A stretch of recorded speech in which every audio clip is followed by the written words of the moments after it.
بسم اللہ الرحمن الرحیم۔ رسول اللہ صلی اللہ علیہ وآلہ وسلم نے ارشاد فرمایا، اللہ کی قسم اٹھاؤ جس کے سوا کوئی معبود برحق نہیں ہے کہ تمہارے پاس اس شخص یعنی مدعی کی کوئی چیز نہیں۔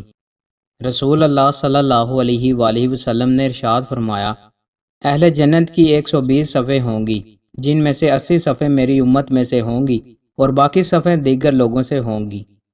رسول اللہ صلی اللہ علیہ وآلہ وسلم نے ارشاد فرمایا، مہمان اپنا رزق لے کر آتا ہے اور صاحب خانہ کے گناہ لے کر جاتا ہے۔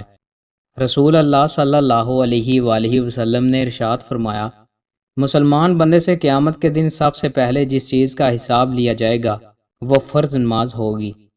رسول اللہ صلی اللہ علیہ وآلہ وسلم نے ارشاد فرمایا، جنت میں درخت اتنا بڑا ہوگا کہ کوئی سوار شخص اس کے سائے میں 100 سال تک چلتا رہے تو اسے پار نہیں کر سکے گا، یہ جنت کا درخت ہوگا۔ رسول اللہ صلی اللہ علیہ وآلہ وسلم نے ارشاد فرمایا، جس شخص کی نماز عصر فوت ہو جائے گویا اس کے اہل و عیال اور مال و اسباب سب لٹ گئے۔